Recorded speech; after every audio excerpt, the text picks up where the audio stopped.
Was there anything that you think like changed your perspective from, like you said, not ever putting yourself first or taking care of yourself to like what clicked in you that was just like, you know what, like I'm gonna do this running and I'm doing it every day and I'm putting myself first?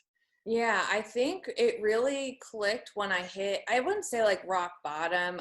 I feel like I would have had to spiral a lot further than I was when I started running, but I was low, like low to where I had to sit down and assess, like, kind of assess my life. Like, why am I feeling like this? Why am I so run down? Aside from having a newborn, like that's exhausting in itself. Yeah. But I think I just came to that, like I need time to myself. I need to focus on my health, because if I don't, I'm going to be a raging biatch to Yeah. my kids. I'm going to snap at my husband. I'm going to struggle with health issues.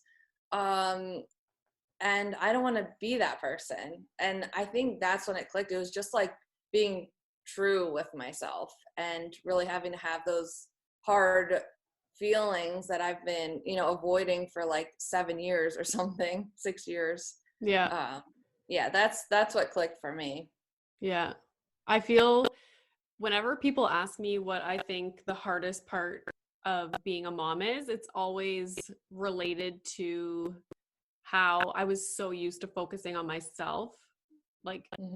100% doing whatever I wanted, like setting goals for myself, like Yeah. totally focused on myself, to then having a kid and being like, oh shit, like now how do I find a balance, right? And even still, it's Yeah. like Milo goes to daycare so I can do all my stuff and I still feel like, ooh, Yeah, is this but the right thing? part of your brain is still on Milo while he's at daycare, like Yes. subconsciously even.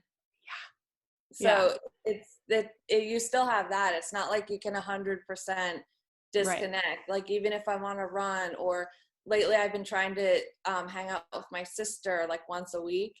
And even when I'm doing that, I still have little things like, oh, did I submit Lily's assignment for school? Oh, does Dan know where I left that? Oh, did I wash the diapers?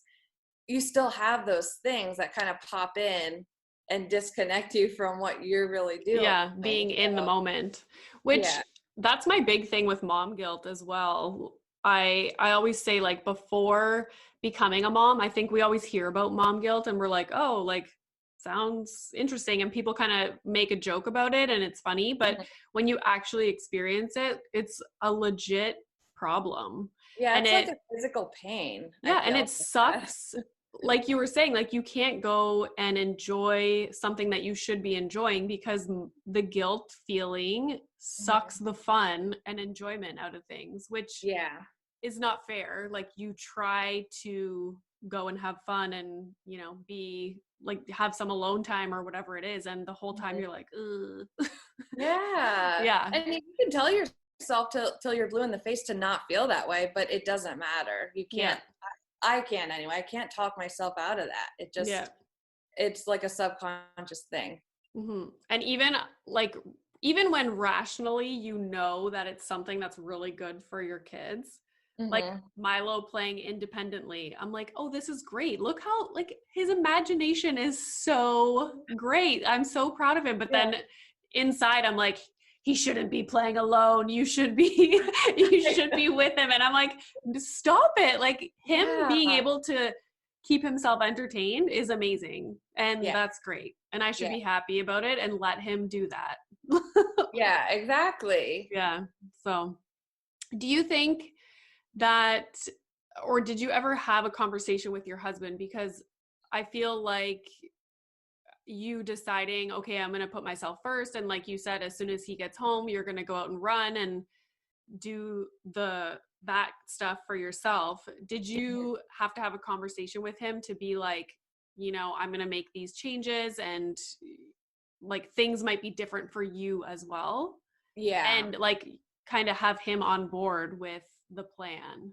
Right, for sure. I mean, one, I feel like we're happily married only because we communicate. Yeah. Like we think so differently about so many things, and we have completely opposite personality traits. And but we complement each other in that way, but the biggest thing is communication 100%. And that conversation I will always remember, because I didn't think like, oh, he's gonna push back on this. Like, I knew 100% he'd be like, yes, go for it. Like, if that's what you need, because you can't expect someone else to know what you need.